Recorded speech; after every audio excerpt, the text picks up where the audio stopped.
actual illegal moves. And that one is actually illegal, but it's good to know. Okay, so just a little recap into that. We've got our good position here. We'll come off to the side. He's managed to get to the ground. This knee right underneath the hip, right? So it's deeper than you expect. And at this point, we're already contracting into that hook, so that as I forklift, my knees are already pinching together. I've already got knee connection and then coming in through here, right?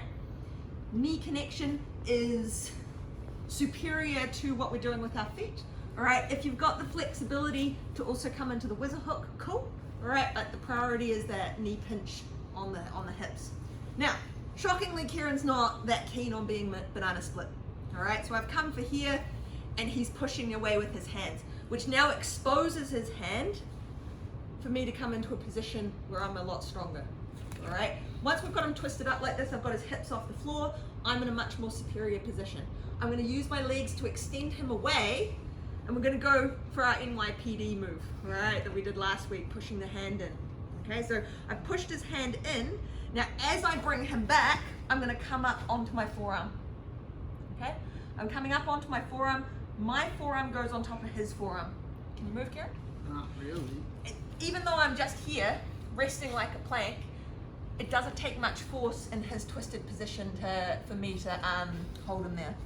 All right, from here, I want my elbow to drive his forearm right up high.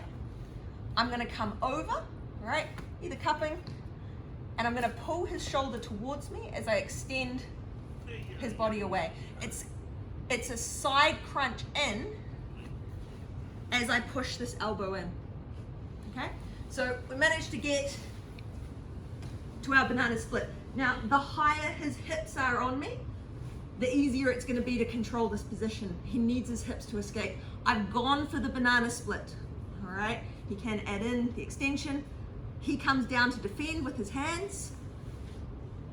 Wrist grip, lifting up, all right? So we're working against the rotator cuff. I'm putting his hand behind his back so that I can come up and lift. I'm gonna bring my forearm down on top of his forearm. Now here the angle's not right for me. So I'm going to push forward and drive at the same time as coming up here, because I want my forearm still on his forearm. It needs to be quite high. I'm pulling the shoulder down towards his hip as I extend my legs away. Which angle is wrong? The angle of your forearm? If my elbow comes forward of his forearm, so if I go too deep, Okay.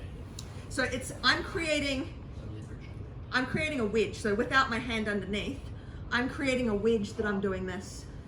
So I'm creating that wedge, but at the same time, pulling in. Okay. Yeah. If you don't get any of this. Yeah, I mean, he doesn't want to be unlocked, right? So he'll just bring it out. In which case, if he does that, I'm gonna come to the back, which we'll do next. Cool? All right, 1, 2.